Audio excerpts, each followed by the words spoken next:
Share करती हूँ मैं।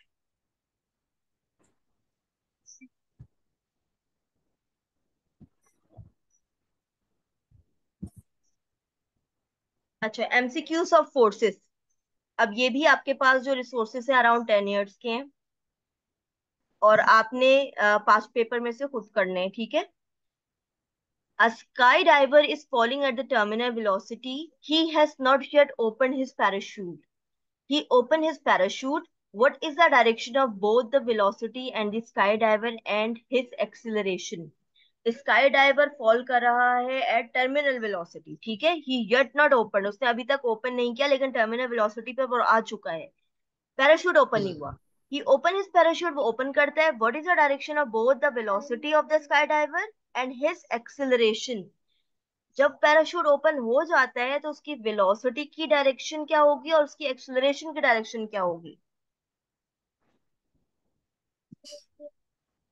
Direction of the sky divers velocity और direction of the sky divers acceleration. अच्छा, अब थोड़ा सा रिकॉल करते हैं। जब आपके पास स्काई डाइवर ऊपर से फॉल आउट हुआ, और इस टाइम पे फॉर एग्जांपल समझें कि आपका वेट और रिएक्शन बराबर हो गया, यानी वेलोसिटी हो गई कांस्टेंट। ये आपके क्वेश्चन में फिर वो कह रहे हैं कि अब आपका पैराशूट ओपन हो गया। अब जो स्काई डाइवर है उसकी वेलोसिटी तो, क्योंकि अब तो वो जाएगा तो नीचे की तरफ, लेकिन हम्म। पैराशूट ओपन होने की वजह से उसे एक जर्क लगेगा और वो एक्सिलरेट होगा, यानी जो पहले वेलोसिटी आपके पास कांस्टेंट थी अब वो चेंज हो जाएगी। तो अब आपको डायरेक्शंस बतानी है। बताइए कौन सा, ए बी सी और डी। ऑब्जेक्ट ऊपर की तरफ नहीं जा रहा है ना, नीचे की तरफ ही जा रहा है, तो what about the direction of velocity? Upward होगी, डाउनवर्ड होगी, क्या होगी? ऊपर की तरफ जा रहा है वेलोसिटी। स्काई डाइवर नीचे की तरफ जा रहे हैं ना, तो वेलोसिटी की डायरेक्शन क्या होगी?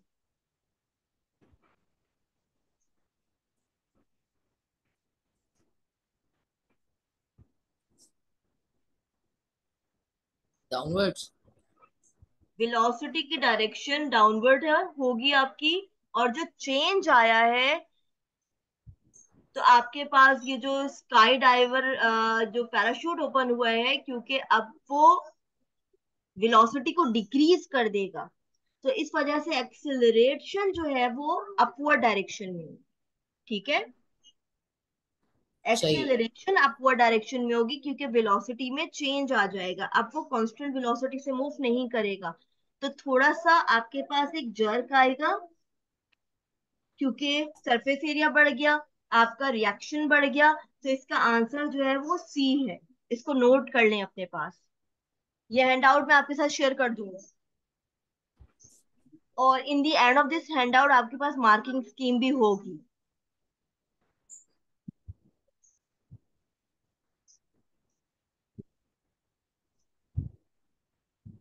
आगे चलते हैं।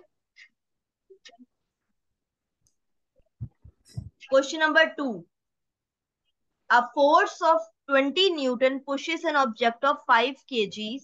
अच्छा, अब आपके पास 5 kg का एक ऑब्जेक्ट है और इस पे जो फोर्स लग रही है वो 20 न्यूटन की लग रही है, ठीक है। ये 5 kg along on the rough horizontal surface where the friction is 5 Newton. अच्छा, क्योंकि जो सरफेस है वो रफ है, तो इस पे जो फ्रिक्शन लग रही है वो भी 5 न्यूटन की लग रही है। What is the acceleration of the object? कैसे करेंगे इसको, कौन सा फॉर्मूला लगाएंगे, ये बताइए। F is equal to M A.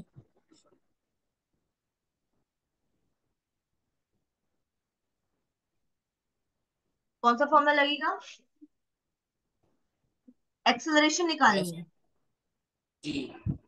F is equal to M A.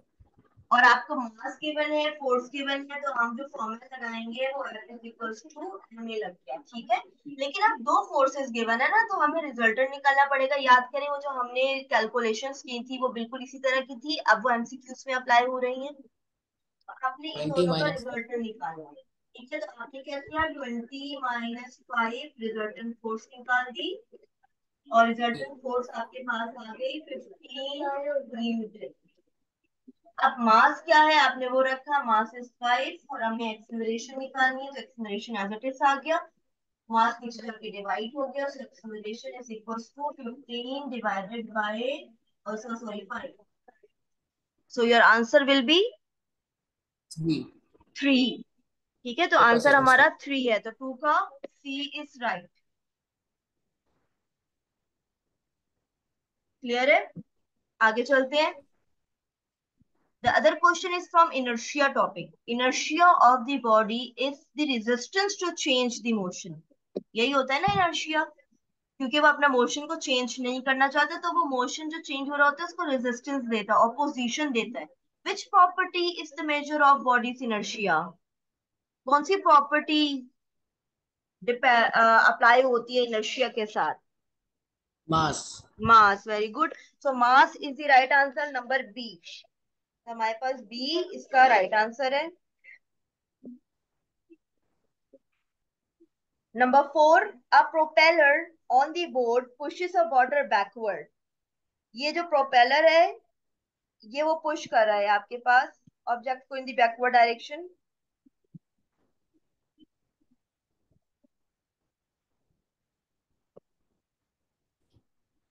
अच्छा जी, ये हमारा प्रोपेलर बैकवर्ड डायरेक्शन में पुश कर रहा है।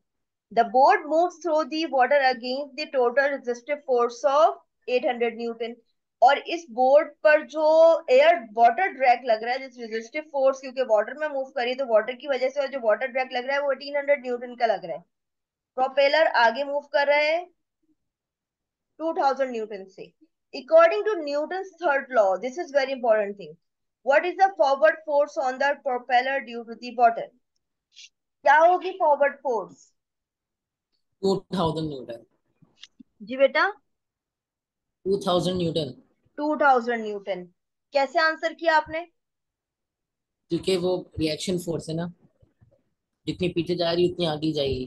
ठीक है, वेरी गुड, बिल्कुल सही आपने जज किया। क्योंकि मैंने आपको यहाँ पे बोला, इन्होंने जबकि कंफ्यूज करने की कोशिश की आपको, आप ये भी आंसर दे सकते थे कि 200 में से हम माइनस कर देंगे तो हमारा जो रिजल्टेंट आएगा वो आएगा कुछ 200 का, तो 200 न्यूटन फॉरवर्ड फोर्स होगी। But that was wrong. क्यों रॉन्ग है? क्योंकि यहाँ पे उन्होंने लिख दिया कि according to Newton third law आपने आंसर देना है, तो थर्ड लॉ के अकॉर्डिंग जितना एक्शन उतना ही रिएक्शन, तो एक्शन ये रहा हमारा, तो रिएक्शन भी उतना ही होगा, तो रिएक्शन भी आपके पास वही आएगा। Number B is the right answer. ठीक है, गुड, आगे चलते हैं।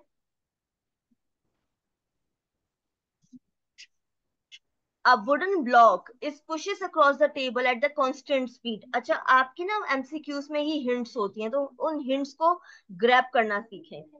क्रिटिकली सोचना चाहिए हमें हर एक चीज से रिलेटेड। कांस्टेंट स्पीड कह दिया, रफ सरफेस पे मूव कर रहा है, यानी और फ्रिक्शन भी होगा। ठीक है, रफ सरफेस आ गया, दैट मीन फ्रिक्शन भी होगा।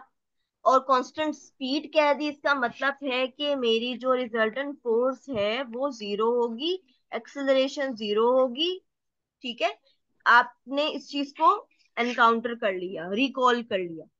अब आपने देखना है कौन सी आपका स्टेटमेंट करेक्ट है। Now recall, the frictional force increases as the blocks move at the constant speed. Number B, क्या वो इंक्रीज हो रही होगी? पहले नंबर ए में कह रहे हैं फ्रिक्शनल फोर्स इंक्रीज हो रही होगी जब ऑब्जेक्ट कांस्टेंट वेलोसिटी स्पीड से मूव कर रहा है।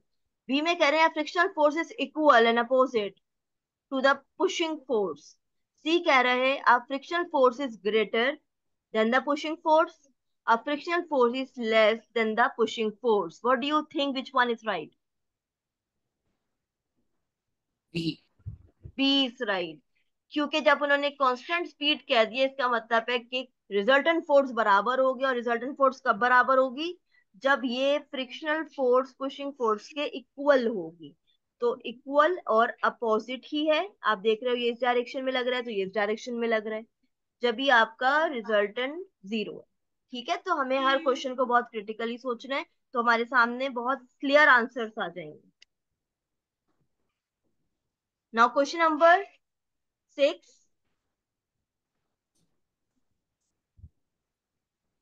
A body slides downward on the frictionless slope. अच्छा, अब हमारे पास फ्रिक्शनलेस स्लोप है, यानी फ्रिक्शन अप्लाई नहीं हो रही। ऐसा बॉडी अच्छा। Presses a surface, the surface pushes back on the body. क्योंकि आपको पता है, अच्छा पहले तो ये टिल्ट पड़ा हुआ है, सही है, इसका वेट है जिस वजह से ये पुश कर रहा है डाउनवर्ड डायरेक्शन में।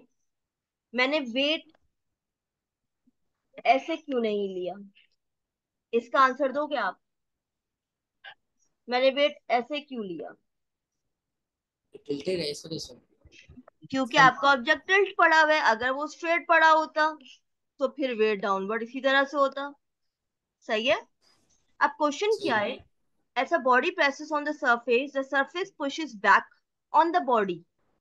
न्यूटन थर्ड लॉ आ गया ना यहाँ पर। जैसे ही आपका वेट यहाँ पे लग रहा है तो टेबल भी उतनी ही फोर्स लगाएगा। जी जी। ऐसे ही है, रिएक्शन फोर्स लगाएगा। In which diagram does the reaction force acts? आपको ए बी सी में से कोई एक आंसर देना है और बताना है कि इसमें से रिएक्शन फोर्स कौन सी होगी। वेट की सी। रिएक्शन फोर्स कौन सी होगी? सी। सी होगी, वेरी गुड। तो सी जो है वो आपकी रिएक्शन फोर्स है। क्योंकि वेट की, मैं इसको थोड़ा सा मिटा देती हूँ, अब मैं आपको ड्रॉ करके दिखाती हूँ। क्योंकि वेट आपका इस डायरेक्शन में जा रहा है ना, तो वेट के जी बिल्कुल अपोजिट डायरेक्शन के अंदर ही आपका रिएक्शन होता है। तो सी जो है वो रिएक्शन फोर्स है, not B, not at all A और नॉट एट ऑल डी। ठीक है, इज इट क्लियर? जी। Number 7, a metal ball of mass 0.30 kg and the weight is 3 Newton is held। अच्छा जी, आपके पास मेटल बॉल है जिसका wait जो है वो 3 न्यूटन का है और उसका केजीज भी गिवन है, उसका मास भी गिवन है, so that it is below the surface of oil, और वो सरफेस ऑफ ऑयल के नीचे है, यानी ऑयल के अंदर मूव कर रही है। It experience the upward force. Upward force क्यों लग रही होगी? क्योंकि रिएक्शन मिल रहा है, वही है। वॉट, जी। ऑयल ड्रैग मिल रहा है। When the ball release, what is the initial acceleration? जब बॉल रिलीज हुई होगी तो इनिशियल एक्सेलरेशन क्या होगी? आपको एक्सेलरेशन की वैल्यू निकालनी है, तो कौन सा फॉर्मूला यूज करने वाले हैं यहाँ पर? F is equal to M. ठीक है, F is equals to M A. तो कैलकुलेट करके मुझे आंसर बताओ कैसे करेंगे, क्योंकि इसी तरह का क्वेश्चन अभी हमने ऊपर किया है जहां पे हमने एक्सेलरेशन निकाली थी। एम।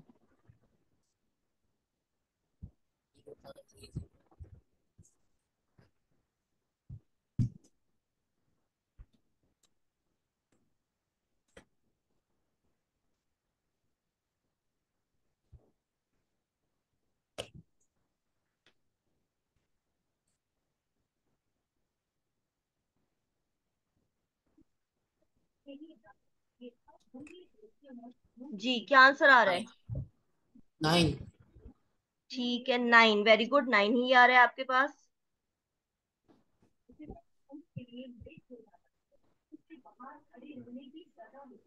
ठीक है, so B is the right answer, well done. आगे चलते हैं, या question number 8।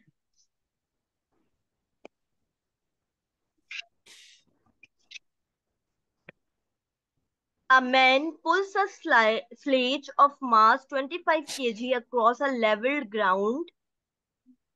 Horizontal force is 60 Newton. A constant force of friction is 20 Newton on the sledge. What is the acceleration? Again the same type of question. और यहाँ पर भी वो आपसे यही कह रहे हैं कि आपके पास एक मास ऑफ स्लेज है जो कि 25 केजी का है, और उस पे जो हॉरिजॉन्टल फोर्स लग रही है वो लग रही है आपके पास 60 न्यूटन की, और जो बैकवर्ड फोर्स फ्रिक्शनल फोर्स लग रही है वो लग रही है 20 न्यूटन की।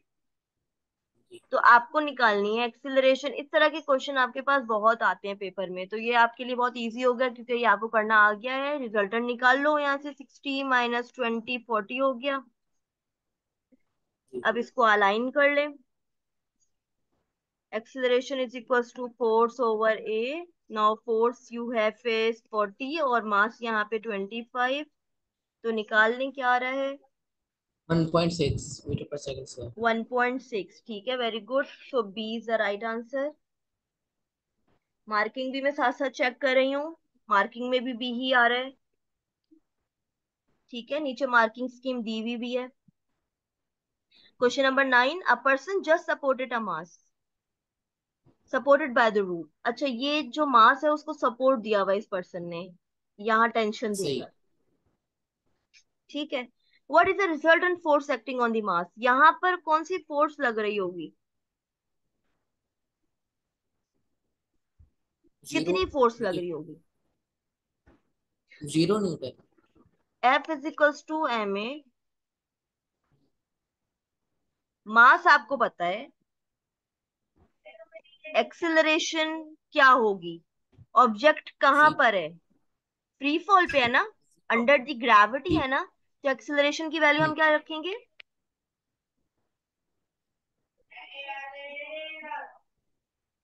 यहाँ पर जो फोर्स लग रही है वो वेट लग रहा है ना इसका। जी।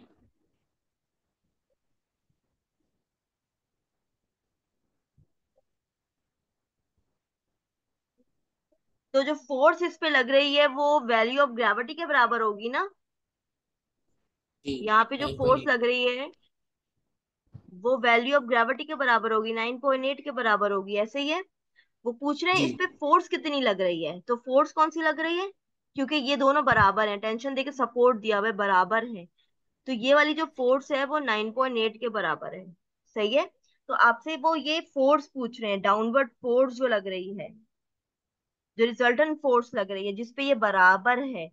तो वो 9.8 के करीब आंसर कौन सा आ रहा है यहाँ पे, क्योंकि ये प्रीवियस है ना, जब आपके पास 9.8 जो है वो 10 होता था। तो कौन सा आंसर आपका बेस्ट आंसर होगा। 10। बी। बी, 10। ठीक है, वरना अगर अब देंगे तो वो 9.8 देंगे, और अगर वो 10 भी दे देंगे तो आपका आंसर 10 ही होगा, क्योंकि आप राउंड ऑफ करके 10 कर दोगे। आगे चलते हैं नंबर 10 पर। A force of 13 Newton and 50 Newton act on the same body but in their different direction. Which value could not be the resultant force on the body? अच्छा, आपने यहां से दो फोर्सेस लग रही हैं on the same body, different direction में। यानी एक अगर इधर लग रही है तो एक इधर लग रही है, एक अगर यहाँ पे 50 न्यूटन की है तो एक यहाँ पर 30 न्यूटन की है। Which value could not be the resultant force, कौन सी वैल्यू रिजल्टेंट फोर्स नहीं होगी, हमें ये बताना है। बी। अगर आप इसको माइनस करते हैं तो हमारे पास आएगा 20, जो रिजल्टेंट फोर्स है। अब यहाँ पे 30 भी दिया हुआ है, 50 भी दिया हुआ है, 70 भी दिया हुआ है, 10 भी दिया हुआ है, और but in the different direction दिया हुआ है। अब अच्छा, अपोजिट नहीं लिखा हुआ इन्होंने, डिफरेंट डायरेक्शन लिखा हुआ है। तो हमें एक चीज करेक्ट करने की जरूरत है कि यहाँ पर डिफरेंट डायरेक्शन लगा हुआ है,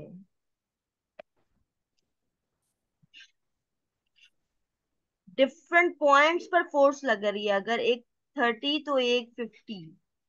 तो अगर आप इनको ऐड करते हो तो ये 70 के बराबर हो जाता है। लेकिन इन्होंने कह दिया विट could not be the resultant force, जो नहीं होगी रिजल्टेंट फोर्स। तो देखें, ये वाली फोर्स तो लग रही है, तो ये हो सकती है, ये भी लग रही है, और इन दोनों को ऐड करोगे तो 70 ही आएगा।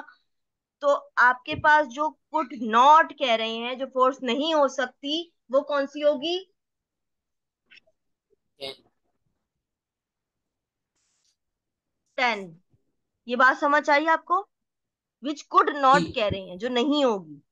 सही है, तो ये तो है क्योंकि आपके पास 30 भी लग रहा है, 50 भी लग रहा है, और इन दोनों को ऐड कर दोगे कि वो डिफरेंट डायरेक्शंस पर है। अपोजिट सही है। नहीं लिखा उन्होंने, डिफरेंट लिखा है, तो डिफरेंट जगह पे लग रही है, तो वो 70 भी हो सकता है। ऐड करने के बाद। जो नहीं हो सकता वो कौन सा है, वो है 10। तो थोड़ा सा कंफ्यूज करके आपको ये दिया हुआ था ताकि आप क्या वो क्रिटिकल स्किल्स गैच कर सकें। Number 11, when the body moves across the road, a frictional force is produced. ना हमें पता है which statement about the force is always true। यानी कौन सी फोर्स के बारे में कह रहे हैं, फ्रिक्शनल फोर्स के बारे में। It moves in the direction of the motion। क्या frictional force direction of motion में मूव करती है। It is equal in the value of the force produces the motion।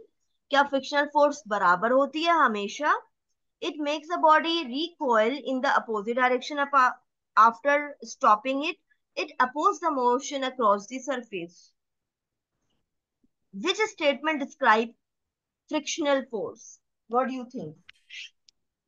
पहले तो सोचोगे फ्रिक्शनल फ्रिक्शन फोर्स होती क्या है, फिर जो आपको बेस्ट इसमें से समझ आ रहा है वो बता दें।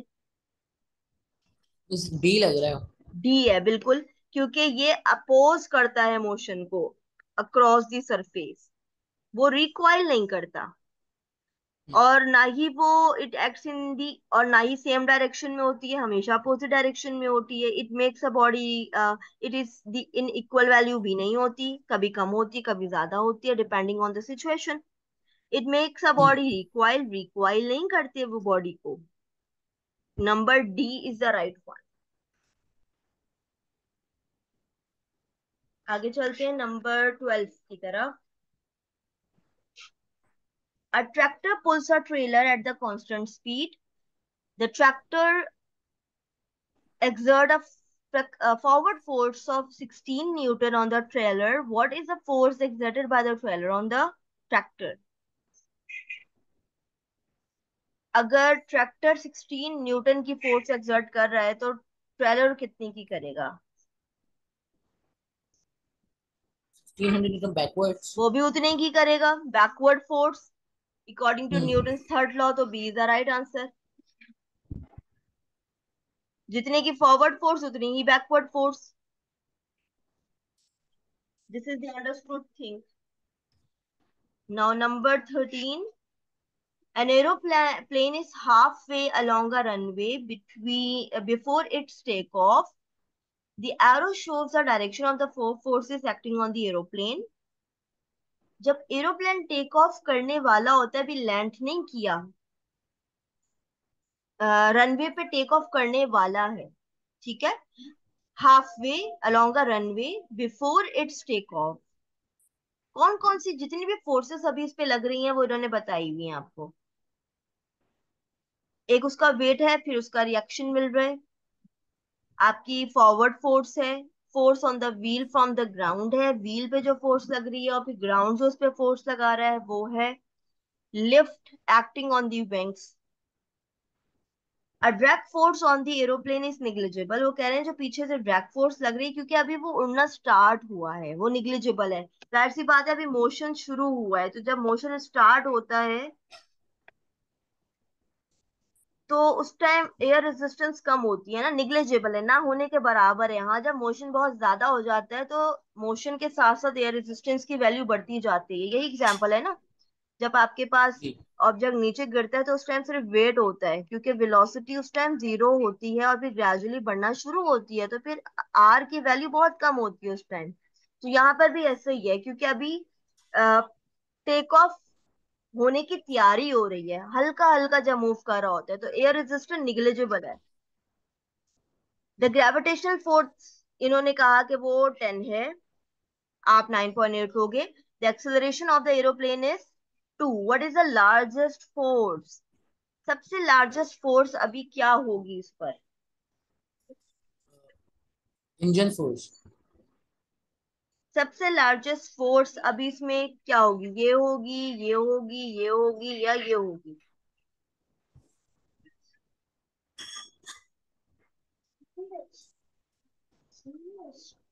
सबसे ज्यादा फोर्स कहाँ पे लग रही होगी, क्या व्हील्स पे लग रही होगी, या left acting on the wings पे लग रही होगी, या उसका वेट होगा, या उसका thrust from the engine.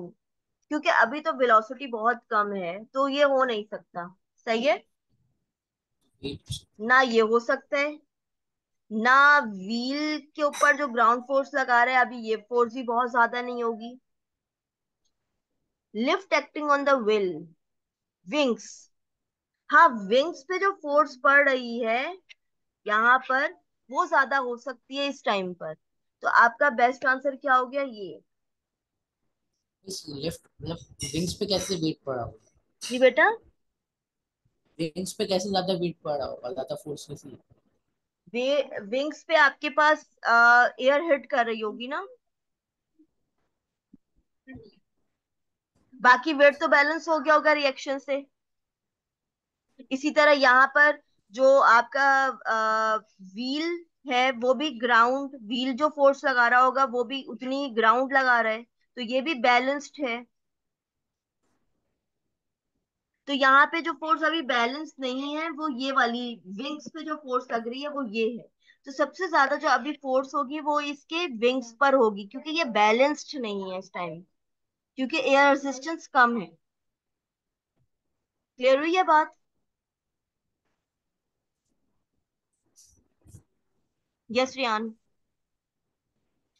Ji.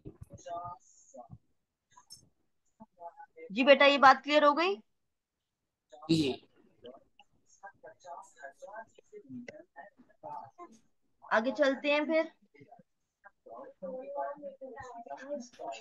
Number 14 आप कर चुके हो ना, इसी तरह का क्वेश्चन आप कर चुके हो, तो आप मुझे इसका आंसर करोगे यूसुफ। ऐसा करो जल्दी। अच्छा, अब यहाँ पर question number 14, the diagram shows three forces acting on the block. Three forces लग रही हैं। Which additional force will produce the resultant force of 3 Newton on the left. ये वही वाला क्वेश्चन है जो आपको मैंने टेस्ट में दिया था। क्या आंसर था इसका।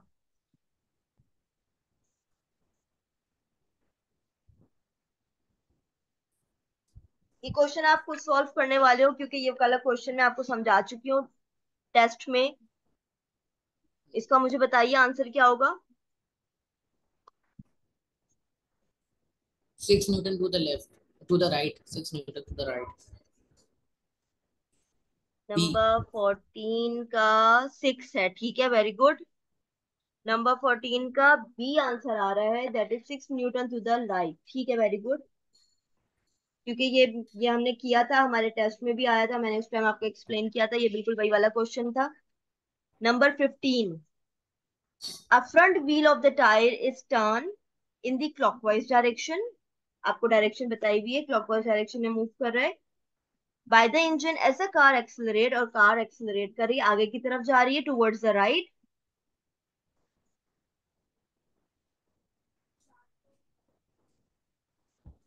ठीक है। फिर वो आपसे कह रहे हैं कि there is a force of a friction between the wheels and the road. What is the direction of the frictional force on the wheel of the car and on the road? Direction of the frictional force on wheel. Wheel के ऊपर frictional force की direction बताएं सबसे पहले।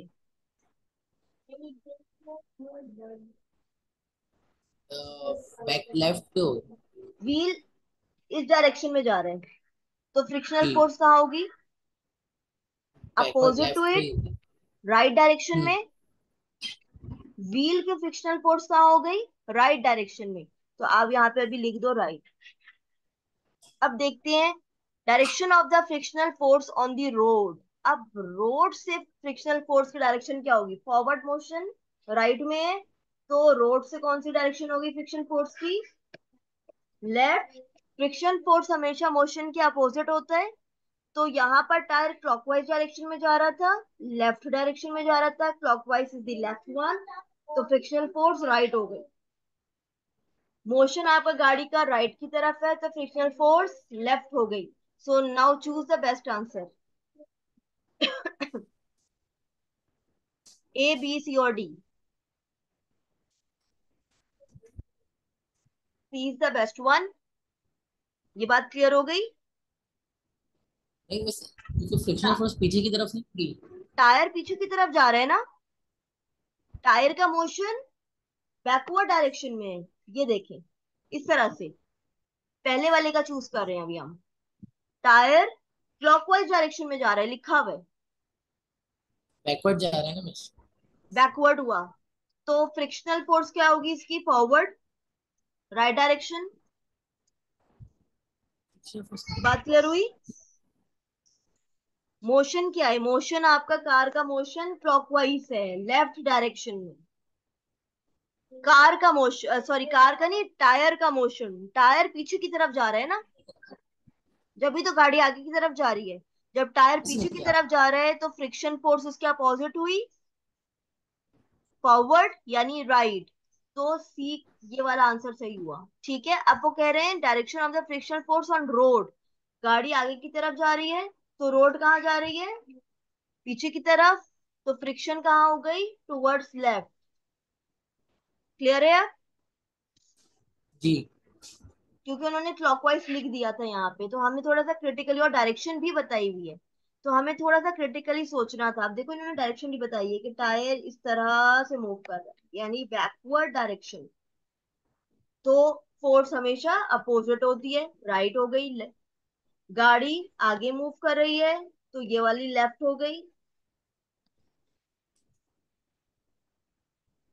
Now number 16। ये वाला question भी paper में बहुत आता है, मल्टीपल टाइम इस तरह का क्वेश्चन आता है।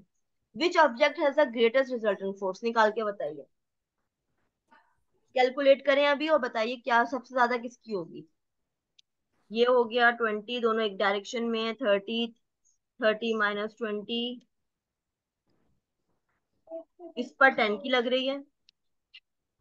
इस पे निकालें तो ये 20 - 10, इस पे 10 की लग रही है। ये दोनों हो गए 10 और ये 30, तो इस पे 20 की लग रही है। ये दोनों 10 हो गए ना। और यहाँ पर सबको ऐड करके 15 की लग रही है। सबसे ज्यादा कौन सी फोर्स है resultant force? C. C is the greater, तो C is the right answer. 16 का आपके पास C is the right answer. ठीक है, आगे चलते हैं नंबर 17 की तरफ। ये 10 ईयर्स के हैं और ये रीसेंट 10 ईयर के हैं। ठीक है, जो आपके पास पास्ट पेपर मैंने दिए हुए हैं वो प्रीवियस 10 ईयर है।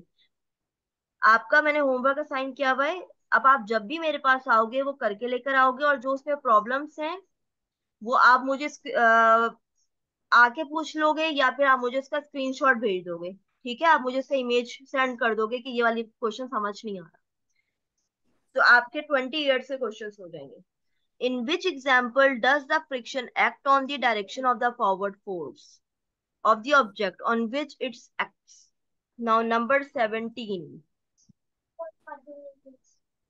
In which example does the friction acts in the direction of the forward force of the object on which it's act? अच्छा, आप ये क्वेश्चन कह रहे हैं कि कोई एग्जाम्पल ऐसी दें जहां पर फ्रिक्शन एक्ट कर रही है in the direction of forward force. Friction आगे की तरफ लग रही है। कोई ऐसी एग्जांपल जहां पे फोर्स आगे की तरफ लग रही हो, फ्रिक्शन आगे की तरफ लग रही हो। On the suitcase accelerating on the conveyor belt,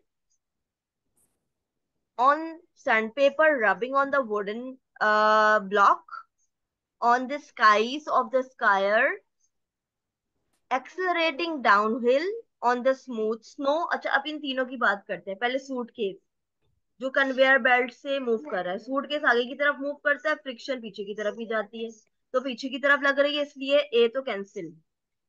B, sandpaper rubbing on the wooden. आप वुड पर सैंड पेपर मार रहे हो, नहीं होता रेगमाल, जो वुड को घीसने के लिए यूज करते हैं। वहां पर भी अगर सैंड पेपर का मोशन ऐसे है तो फ्रिक्शन का मोशन बैकवर्ड है, तो बी भी कैंसिल हो गया। Now let's talk about C. On the skies of skier accelerating downhill on the smooth road, नीचे की तरफ आए स्काइड्स,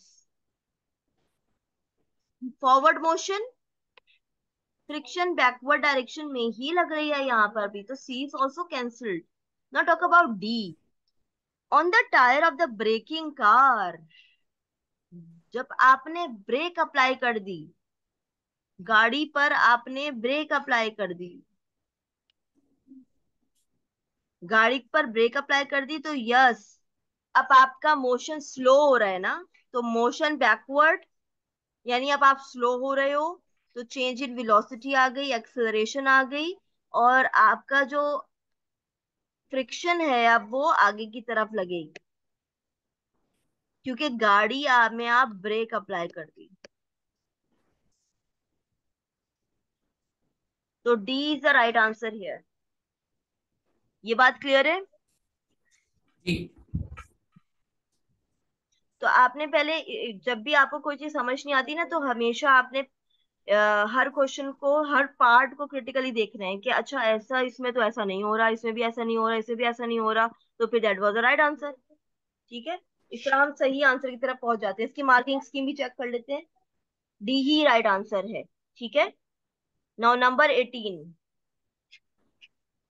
A force acting on the object causes some property of the object to change. A force acting on the object causes some property of object to change. जब आप force लगाते हो किसी object पे, तो वो उसकी क्या क्या प्रॉपर्टीज को चेंज करता है? Which list contain all the properties? Now let's see, mass को चेंज करता है फोर्स, मोशन को चेंज करता है, या शेप को? ए कह रहे हैं mass shape size, mass shape size B, D shape, motion shape size. Which is the right answer? क्या मास चेंज होता है? नहीं। फोर्स लगाने से क्या नंबर ऑफ पार्टिकल्स चेंज हो जाते हैं? मास is the number of particles. मैंने फोर्स लगाई, फॉर एग्जाम्पल ये जो वुडन ब्लॉक था, फोर्स लगाने से टूट गया, टू इक्वल पार्ट्स में टूट गया, क्या इसका मास चेंज हुआ? इसकी शेप चेंज हो गई, और